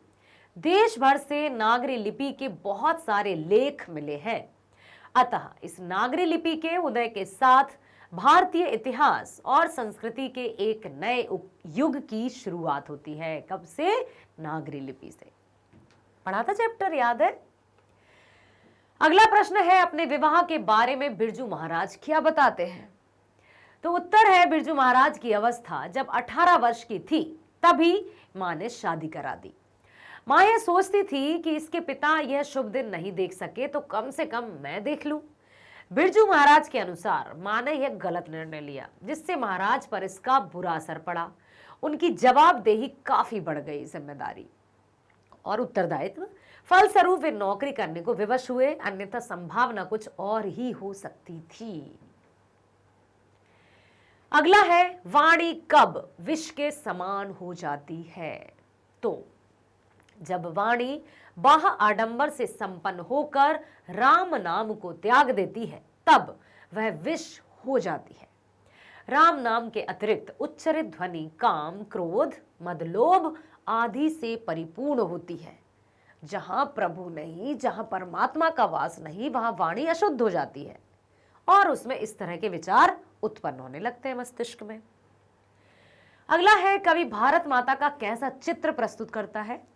तो प्रथम अनुच्छेद में कवि ने भारत माता के रूपों का सजीवात्मक रूप प्रदर्शित किया है। गांव में बसने वाली भारत माता आज धूल धूसरित शस्य श्यामला रहकर उदासीन बन गई है। उसका आंचल मैला हो गया है। गंगा यमुना के निर्मल जल प्रदूषित हो गए हैं। इसकी मिट्टी में पहले जैसी प्रतिभा और यश नहीं है। आज यह उदास हो गई है। भारत माता। अगला प्रश्न है, कवि को वृक्ष बूढ़ा चौकीदार क्यों लगता था? हाँ, जब भी वो कहीं से आते जाते थे तो जो वृक्ष था वो उनको बूढ़ा चौकीदार क्यों लगता था? क्योंकि बूढ़े चौकीदार में फुर्तीलापन और चमक दमक समाप्त सी हो जाती है। वे अपनी कर्तव्य निष्ठा एवं ईमानदारी के बल पर अपने स्वामी का कृपा पात्र बने रहते हैं। कवि के घर के सामने बड़ा और पुराना वृक्ष उसके घर, गांव, वातावरण आदि की रखवाली करता था। यही कारण है कि कवि को वह बूढ़ा वृक्ष चौकीदार सा लगता था। और कवि ने क्या कहा था? उसको प्रहरी, प्रहरी की संज्ञा दी थी ना। प्रहरी मीन्स होता है चौकीदार, ठीक है। प्रहरी ऐसा लिखा था ना, प्रहरी की भांति खड़ा रहता था, ठीक। अगला है, कवि किस तरह के बंगाल में एक दिन लौट कर आने की बात करता है? तो कवि धान से लहलाते खेत, बहती हुई नदी के किनारे एक दिन लौट कर आने की बात कहता है। लौट कर आऊंगा फिर कविता। कवि भिन्न भिन्न योनियों में जन्म लेकर भी बंगाल की धरती पर ही आना चाहता है, अपनी जन्मभूमि पर ही आना चाहता है। अब आया है अगला प्रश्न, लक्ष्मी कौन थी? उसकी पारिवारिक परिस्थिति का चित्र प्रस्तुत कीजिए। तो लक्ष्मी कौन सी कहानी का पात्र है? ढहते विश्वास। लक्ष्मी ढहते विश्वास कहानी की प्रमुख पात्र है। उसका पति लक्ष्मण कलकत्ता, आज का कोलकाता में नौकरी करता है। पति द्वारा प्राप्त राशि से उसका घर खर्च सही से नहीं चलता था, इसलिए वो भी तहसीलदार के घर काम कराती थी, अपना जीवन यापन कर लेती थी। पूर्वजों के द्वारा छोड़ा गया 1 बीघा खेत भी है उसके पास। किसी तरह लक्ष्मी ने उसमें खेती करवाई। वर्षा नहीं होने से अंकुर जल गए, क्योंकि धूप इतनी खतरनाक थी जैसे सूरज आग के गोले बरसा रहा है। तो जो बीज थे, जो अंकुरित हुए थे, वो भी जल गए। तो कहीं कहीं धान सूख गए। एक तरफ सूखा तो दूसरी तरफ लगातार वर्षा से लक्ष्मी का मन कांप गया है। उसके सामने विवशता देखने में बनती है, पूरी तरह से विवश हो जाती है। अगला प्रश्न है, बेटी को अस्पताल में भर्ती कर घर जाते समय मां की कैसी दशा थी? याद है वो? ओके। बेटी को अस्पताल में भर्ती कर घर लौटते समय मां की दशा अत्यंत हृदय विदारक थी। चलते समय मां ने मंगू के सिर पर हाथ रखा और आशीर्वाद देने के क्रम में बेटा शब्द कहा ही था कि उनका स्वर फूट पड़ा, रोने लगी। मरने के समय जैसी एक लंबी सिसकी फूट पड़ी। मां के उस आक्रंदन में सारा अस्पताल डूब गया। मंगू की आंखों से भी अविरल अश्रुपात होने लगा। इस कारुणिक दृश्य को देख डॉक्टर, मैट्रिन और परिचारिकाओं के हृदय भी भर आए। मां उस समय स्नेह में पागल बनी हुई वेदना की करुण प्रतिमूर्ति सी दिख रही थी, क्योंकि वो अपनी बेटी को अस्पताल नहीं ले जाना चाहती थी, पागल खाने में भर्ती नहीं कराना चाहती थी। अगला प्रश्न आया है, निम्नलिखित प्रश्नों में से किसी एक प्रश्न का उत्तर लिखिए। शब्द सीमा रहेगी लगभग 100 शब्द, क्योंकि प्रश्न का जो नंबर है वो 10 अंक है, बहुत वैल्यू रखते हैं। का है, गांधी जी किस तरह के सामंजस्य को भारत के लिए बेहतर मानते हैं और क्यों? तो महात्मा गांधी जी का विचार है कि भारतीय संस्कृति उन भिन्न भिन्न संस्कृतियों के सामंजस्य के प्रतीक है जिनके हिंदुस्तान में पैर जम गए हैं। तरह तरह की वेशभूषा, भाषा, बहुत अधिक संस्कृति है ना भारत में, जिनका प्रभाव भारतीय जीवन पर पड़ चुका है और जो स्वयं भारतीय जीवन से भी प्रभावित हुई है। भारतीय संस्कृति अमेरिकी संस्कृति से भिन्न है। इसका अपना कुदरती तौर पर सामंजस्य होगा जो स्वदेशी ढंग का होगा। इसमें प्रत्येक संस्कृति के लिए अपना उचित स्थान अंकित रहेगा। भारतीय संस्कृति समन्वय और निरंतर विकासोन्मुख संस्कृति है। इसका अपना निजी गुण है। यहाँ की संस्कृति में शांति, एकता, अहिंसा और सहिष्णुता, सहिष्णुता समझते हो, सहनशीलता के अनमोल तत्व पाए जाते हैं हमारी भारतीय संस्कृति में। अगला है, निम्न पंक्तियों का अर्थ लिखना है। देखो, घुंघरू लाल पैरों में तैरता रहूंगा बस दिन दिन भर पानी में, गंध जहां होगी ही भरी घास की। प्रस्तुत पंक्ति में कवि ने बंगाल के प्रति अपने समर्पण को अभिव्यक्त किया है। नश्वर शरीर, नश्वर मतलब नष्ट होने वाला, शाश्वत मतलब हमेशा रहने वाला। तो हमारा शरीर तो नश्वर है, जन्म हुआ है तो मृत्यु भी निश्चित है। तो यहाँ पर कवि कहते हैं कि नश्वर शरीर को त्याग कर कवि पक्षी कुल में जन्म लेकर बंगाल की धरती को सुशोभित करना चाहता है। हंस बनकर किशोरी की घुंघरू की तरह उन्माद फैलाना चाहता है। वह दिन भर तैर कर सर्वत्र सुगंध फैलाना चाहता है। वस्तुतः कवि पाठकों को स्वच्छंद जीवन जीने के लिए प्रेरित करता है, किसी भी तरह की परतंत्रता में नहीं। और वो ये भी कहता है कि लौट कर आऊंगा फिर, यदि ये जीवन समाप्त हो भी गया, क्योंकि वो तो होना ही है, तो जिस भी अधिकतर वो उनकी विश क्या है, इच्छा क्या है कि मुझे पक्षी बना देना। यदि पक्षी रहूंगा तो आकाश में विचरण कर पाऊंगा, यहां वहां उड़ पाऊंगा। और फिर आगे वो ये भी कहते हैं कि जो भी मुझे योनि प्राप्त हो उसमें भी मैं अपनी बंगाल भूमि, अपनी जन्मभूमि में ही बसना चाहता हूं। ठीक है, आशा करती हूं आपने प्रत्येक प्रश्न को बहुत ध्यानपूर्वक सुना है और समझ में आ गया है कि अब बोर्ड परीक्षा में किस तरह से उत्तर हमें लिखना चाहिए। आ गया है सबको? हाँ, सबसे बात कर रही हूं, अंजलि, राशि, मुन्ना, राजीव, आप सभी से मैं कह रही हूं, और भी हैं जो स्टूडेंट्स, नाम याद नहीं आ रहे, सॉरी। तो आप सभी ने ये वीडियो देख लिया है, पहला भी देखा था, तो अब आशा करती हूँ कि आपकी परीक्षाओं की तैयारी में और मेहनत के फल जुड़ते जा रहे हैं, जिसके परिणाम स्वरूप जो फल प्राप्त होगा, जो परिणाम प्राप्त होगा, वो बहुत अच्छा होगा। तो प्यारे विद्यार्थियों, बने रहिए हमारे साथ, जो 7वीं से 12वीं तक की online school education 100% free provide करता है। साथ ही साथ प्रतियोगी परीक्षाओं के वीडियोस भी आप देख सकते हैं, और अब बुक्स और ई बुक्स भी आ गई हैं, जिनमें sample papers, model papers, MCQ सब कुछ है, जो आपको ना केवल वार्षिक परीक्षा बल्कि आगे आने वाली जो भी आप कॉम्पिटिटिव एग्जाम्स देंगे उनमें भी आपको बहुत हेल्प करेंगे। आइए तो चलते हैं, मिलते हैं नेक्स्ट वीडियो के साथ। स्वस्थ रहिए, खुश रहिए, bye bye, thank you so much.